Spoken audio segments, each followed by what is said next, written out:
여보세요. 뭐라고요? 크게 좀. 이런 말들. 나이가 들면서 혹시 좀 더 자주 쓰거나 듣게 되시나요? 단순히 그냥 소리가 작게 들리는 걸 넘어서 분명히 말소리는 들리는데, 이게 무슨 뜻인지 정확히 파악하기가 어려워서 자꾸 되묻게 되는 그런 상황이요. TV 볼륨은 자꾸만 올라가고 전화 통화는 어쩐지 좀 피하게 되고 그런 경험들 말입니다. 오늘은 바로 이 노년기 삶의 질에 아주 큰 영향을 미치는 노인성 난청 문제에 대해서 한번 깊이 파고들어 볼까 합니다. 특히 그 보청기로도 해결이 잘 안 되는 좀 심한 난청의 경우에 강력한 대안으로 떠오르는 인공화호에 대해서 여러분께서 보내주신 자료를 바탕으로 좀 자세히 이야기 나눠보겠습니다. 네, 안녕하세요. 그 노인성 난청이라는 건 사실 일종의 청각 노화 현상이라고 볼 수 있습니다. 그러니까 나이가 들면서 자연스럽게 소리를 감지하고 또 뇌로 전달하는 그 청신경 기능이 점차 떨어지는 거죠. 뭐 피부 탄력이 줄거나 시력이 변하는 것처럼요. 어찌 보면 자연스러운 과정일 수 있는데, 근데 그 영향은 결코 가볍지가 않아요. 그렇죠. 실제로 통계를 보면 65세 이상 어르신 4분 중 1분, 또 70세가 넘으면 거의 절반가량이 난청을 겪는다고 하니까요. 이게 생각보다 정말 훨씬 흔한 문제인 거죠. 어쩌면 바로 여러분의 부모님이나 또 조부모님 이야기가 될 수도 있고요. 그런데 이게 단순히 그냥 잘 안 들리는 것보다 더 큰 문제가 있다고요? 네, 맞습니다. 그 소리의 크기 자체보다는 말소리 분별력, 그러니까 말의 의미를 알아듣는 능력이 더 핵심적인 문제입니다. 특히 주변이 좀 시끄러울 때는 더 그렇죠.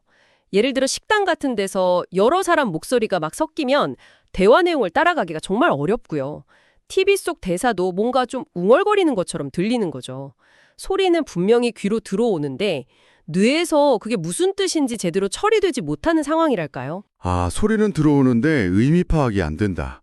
이런 소통의 어려움이 단순히 그냥 불편한 걸 넘어서 이게 또 다른 심각한 문제로 이어질 수 있다는 점이 정말 중요한 것 같습니다. 자료를 보니까 난청이랑 치매 위험 사이에 아주 상당한 연관성이 있더라고요. 경도 난청만 있어도 치매 위험이 2배, 중등도 난청은 3배, 그리고 심도 난청은 무려 5배까지 높아진다고 하는데요. 와, 5배라니 정말 놀랍네요. 네, 그 이유는 크게 한 두 가지 정도로 설명할 수 있을 것 같아요. 첫째는 귀를 통해서 들어오는 그 청각 자극이 줄어들면 뇌에서 그 소리를 처리하는 영역이 아무래도 덜 활성화되겠죠. 우리가 흔히 안 쓰면 퇴화한다고 하잖아요. 그런 뇌의 원리처럼 전반적인 뇌 기능 저하로 이어질 가능성이 있는 겁니다. 그리고 둘째는 대화가 힘들어지니까 아무래도 사람들과의 교류를 좀 피하게 되고 그러면서 사회적으로 고립되기 쉬워지는 거죠. 이런 고립감은 또 우울증을 유발할 수 있고요. 결국 이게 인지기능 저하와 치매 위험을 높이는 일종의 악순환을 만들게 됩니다. 아, 그러니까 뇌자극 자체가 줄어드는 거랑 또 사회적으로 고립되는 거, 이 두 가지가 서로 맞물려서 돌아가는 거군요. 하지만 이걸 반대로 생각해 보면요. 만약에 청력을 개선할 수 있다면 뇌를 다시 자극하고 또 사회활동 참여를 늘려서 인지 기능을 유지하거나 오히려 개선하는 데도 긍정적인 영향을 줄 수 있다. 뭐 이런 희망적인 측면도 생각해 볼 수 있겠네요. 네, 그렇습니다. 그렇다면 어떻게 청력을 되찾을 수 있을까요? 가장 먼저 떠오르는 건 아무래도 네, 가장 일반적인 방법은 역시 보청기죠. 많은 경우에 특히 난청 정도가 아주 심하지 않은 경우에는 소리를 좀 키워서 듣는데 도움을 받을 수 있습니다. 경도에서 중등도 난청에 특히 효과적이고요. 네, 보청기. 하지만 보청기만으로는 좀 역부족인 경우도 많다고 들었습니다. 특히 청력 손실이 아주 심한 경우, 그러니까 고도 심도 난청이라고 하죠. 자료에 따르면 청력 손실이 70데시벨 이상인 경우인데요. 이 정도면 옆 사람하고 그냥 평범하게 대화하는 것조차 거의 불가능하고 뭐 전화벨 소리나 초인종 소리 같은 아주 기본적인 일상 소리도 거의 듣지 못하는 수준이라고 하더라고요. 이런 경우엔 당연히 보청기 효과가 좀 제한적일 수밖에 없겠어요. 네, 맞아요. 70데시벨 이상 손실이면 단순히 소리를 크게 키우는 것만으로는 해결이 어렵습니다. 왜냐하면 소리를 전기 신호로 바꿔주는 역할을 하는 달팽이관이나 이 신호를 뇌로 전달하는 청신경 자체가 이미 너무 심하게 손상되었기 때문이죠. 비유하자면 마이크 성능이 아무리 좋아도 스피커가 완전히 고장났다면 소리가 제대로 나올 수 없는 것과 좀 비슷하다고 할 수 있겠습니다. 아, 그렇군요. 소리를 받아들이는 부분이나 전달하는 신경 자체가 손상된 거니까요. 바로 이런 상황, 그러니까 보청기의 한계를 넘어서는 이런 심한 난청을 위한 해결책이 바로 인공와우라는 거군요. 이게 보청기하고는 작동 방식 자체가 완전히 다르다고요? 네, 핵심적인 차이가 바로 그겁니다. 인공화호는 손상된 귀 내부 기관의 기능을 아예 대체한다는 점이에요.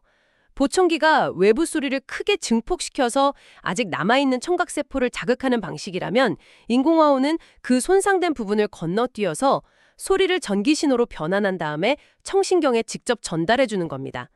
뭐랄까, 일종의 인공 청각기관이라고 생각하시면 이해가 좀 쉬우실 거예요. 기능을 대체해서 청신경에 직접 신호를 보낸다. 와, 정말 첨단 기술인데요. 조금 더 구체적으로 이게 어떻게 작동하는 건지 설명해 주실 수 있나요? 네, 인공화호는 크게 보면 두 부분으로 나눌 수 있습니다. 하나는 수술을 통해서 귀 뒤쪽 뼈 안에 심는 내부 장치가 있고요. 또 하나는 귀에 거는 보청기처럼 생긴 외부 장치. 이걸 어음 처리기라고 부르는데요. 외부 장치에 달린 마이크가 주변 소리를 감지하면 이걸 디지털 신호로 처리해서 피부를 통해 무선으로 내부 장치에 전달합니다. 그러면 그 내부 장치에 연결된 아주 가느다란 전극이 달팽이관 안으로 삽입되어 있거든요. 이 전극이 청신경을 직접 전기적으로 자극하는 거예요. 그럼 뇌는 이 전기 신호를 소리로 해석하게 되는 원리입니다. 손상된 다리 대신에 의족을 사용하는 것에 비유할 수도 있겠네요. 아, 외부 장치가 소리를 잡아서 신호로 바꾸고 그걸 피부통의 내부 장치로 보내면 내부 장치 전극이 달팽이관 안에서 청신경을 직접 자극한다. 이해가 되네요. 원래는 제가 알기로 태어날 때부터 잘 듣지 못하는 아이들을 위해서 주로 사용되었던 걸로 아는데 요즘은 노인성 난청에도 굉장히 많이 쓰인다면서요? 네, 맞습니다. 초창기에는 아무래도 선천성 난청을 가진 아동들이 주요 대상이었죠. 하지만 이제 기술이 많이 발전하고 또 우리 사회가 고령 사회가 되면서 노화로 인해서 심한 난청을 겪는 어르신들의 청력을 회복시켜드리는 아주 중요한 치료법으로 자리를 잡았습니다. 실제로 수술 건수도 꾸준히 늘고 있는 추세고요. 그렇군요. 그럼 수술 자체는 좀 어떤가요? 귀 안쪽에 뭔가 장치를 심는다고 하니까 좀 부담스럽게 느끼시는 분들도 계실 것 같은데요. 보통은 전신 마취를 하고 한 2시간 내외로 진행되는 수술입니다.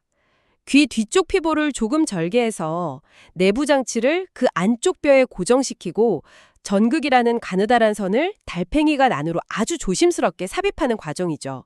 물론 모든 수술에는 어느 정도의 위험 부담은 따르기 마련입니다만 인공와우 수술은 비교적 역사가 길고 수술 기법도 많이 표준화되어 있어서 현재로서는 상당히 안정적인 수술로 평가받고 있습니다. 아, 2시간 정도의 비교적 안정적인 수술이다. 그럼 수술만 받으면 바로 잘 들리게 되는 건가요? 아니면 혹시 다른 과정이 더 필요한가요? 수술 후에 바로 소리가 들리는 건 아닙니다. 일단 수술 부위가 좀 아물 때까지 한 2주 정도 기다려야 하고요. 그 후에 이제 외부 장치를 착용하고 처음으로 전원을 켜게 되는데 이걸 스위치 온이라고 합니다. 이때부터가 사실 진짜 중요한 청각 재활의 시작이라고 할 수 있죠. 어떻게 보면 인공와우의 성공 여부는 이 재활 과정에 달려있다고 해도 과언이 아닙니다. 재활이 중요하다. 어떤 재활을 하게 되나요? 재활의 핵심 중 하나는 매핑이라는 과정이에요. 사람마다 청신경 상태가 다 다르잖아요. 그래서 최적의 소리를 들을 수 있도록 외부 장치에서 전달하는 그 전기 자극의 강도라든지 패턴을 개인에게 딱 맞게 아주 미세하게 조절하는 과정입니다. 마치 라디오 주파수를 정확하게 맞추는 것처럼 가장 선명하고 편안한 소리 신호를 찾아주는 거죠.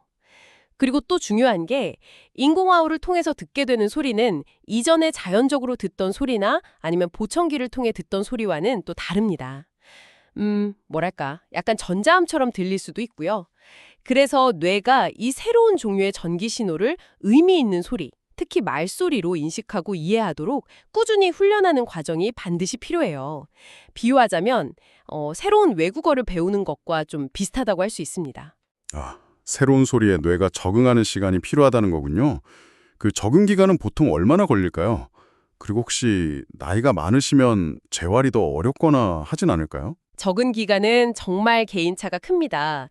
일반적으로는 난청을 앓았던 기간이 짧고 또 인지 기능이 좋으실수록 좀 더 빠르게 적응하는 경향이 있죠. 반대로 수십 년 동안 거의 소리를 듣지 못했던 분이라면 뇌가 다시 소리 정보를 처리하는 법을 배우는데 아무래도 더 많은 시간과 노력이 필요할 수 있습니다. 하지만 정말 중요한 것은 나이 자체가 절대적인 장애물은 아니라는 점이에요. 실제로 80대, 심지어 90대 어르신들도 성공적으로 수술받고 재활을 통해서 다시 소통하는 즐거움을 되찾는 경우가 정말 많습니다.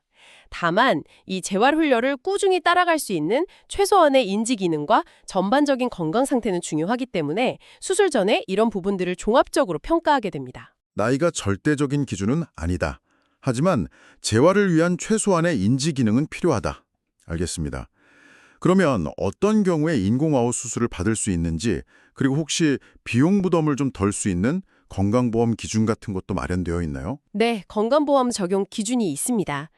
현재 기준으로는 양쪽 귀 모두 청력 검사 결과 평균 70데시벨 이상의 고도 난청이면서 동시에 보청기를 3개월 이상 착용했는데도 말소리를 알아듣는 능력, 즉 어음 변별력이 50% 이하로 매우 낮은 경우에 보험급여 대상이 됩니다. 이 기준에 해당하시면 수술 및 기기 비용 부담을 상당히 줄일 수가 있죠. 아, 양쪽 귀 70데시벨 이상 난청에 보청기 효과가 50% 이하일 때 보험 적용이 되는군요.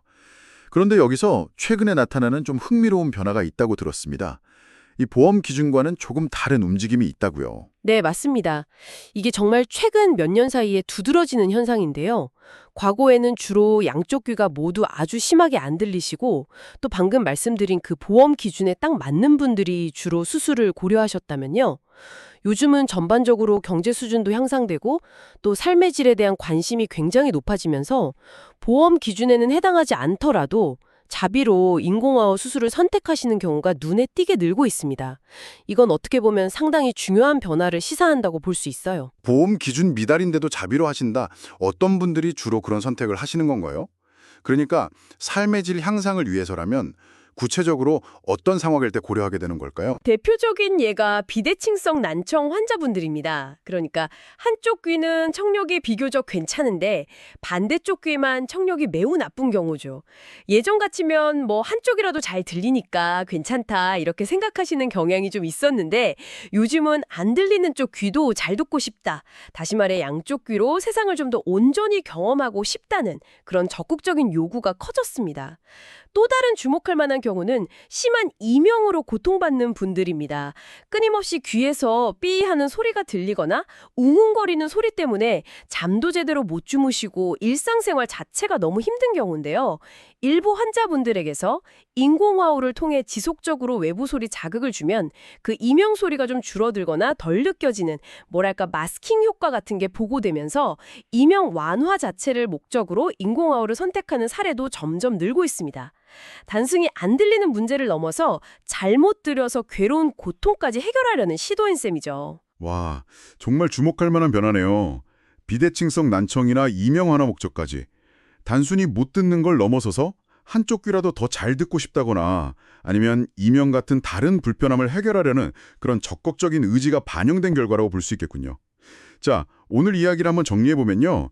노인성 난청은 더 이상 그냥 나이 들면 어쩔 수 없는 것으로 방치할 문제가 아니라 적극적으로 잘 관리하면 삶의 질을 훨씬 높이고 나아가서 치매나 우울증 같은 2차적인 문제의 위험까지도 줄일 수 있는 문제라는 겁니다. 특히 보청기로 충분한 효과를 보지 못하는 심한 난청의 경우에는 인공와우라는 아주 강력한 선택지가 있다는 점을 꼭 기억하시면 좋겠습니다. 네, 인공화호를 통해서 되찾는 것은 단순히 그냥 소리 그 자체만이 아닙니다. 길을 걷다가 다가오는 자동차 경적 소리를 듣고 위험을 피할 수 있는 그런 안전함, 멀리 사는 손주와 전화 통화를 하면서 웃음소리를 나눌 수 있는 기쁨, 가족들과 식탁에 둘러앉아 편안하게 대화를 나누는 그런 즐거움 같은 것들이죠. 아주 평범하지만 사실은 너무나 소중한 일상들입니다. 창밖의 새소리나 초인종 소리, 또 자막 없이 TV 드라마를 보는 그런 소소한 즐거움까지. 잃어버렸던 세상과의 연결고리를 다시 찾을 수 있게 되는 거죠. 네, 정말 그 모든 변화가 실제로 가능하다는 거잖아요. 혹시 지금 이 방송을 듣고 계신 여러분 본인이나 주변 분들이 심한 난청으로 어려움을 겪고 계시다면 너무 주저하시지 마시고 가까운 인공아웃 전문센터를 한번 찾아가셔서 상담을 받아보시길 권해드립니다. 그곳에 가시면 정확한 청력 검사부터 시작해서 수술이 적합한지, 또 과정은 어떻게 되는지, 비용은 어느 정도인지 등등 필요한 모든 정보를 종합적으로 얻으실 수 있을 겁니다. 너무 늦었다고 생각하시기보다 다시 선명하게 듣는 세상을 위한 그 가능성을 한번 확인해 보시는 건 어떨까요? 맞습니다. 중요한 것은 어쩌면 나이라는 숫자 그 자체가 아니라 더 나은 삶을 향한 의지와 용기일 수 있습니다. 새로운 가능성은 언제나 열려 있으니까요. 네. 오늘 청력이 우리 뇌 건강뿐만 아니라 사회적인 연결에도 얼마나 중요한 영향을 미치는지 깊이 있게 이야기 나눠봤는데요. 문득 이런 생각이 듭니다. 우리가 이렇게 나이 들어가면서 건강하고 또 행복한 삶, 그러니까 전반적인 웰빙을 잘 유지하기 위해서 어쩌면 청력 외에도 우리가 좀 놓치고 있거나 간과하고 있을지도 모르는 그런 다른 중요한 감각적 경험이나 세상과의 연결고리는 또 없을까요? 한 번쯤 각자 생각해 보시는 것도 의미가 있을 것 같습니다.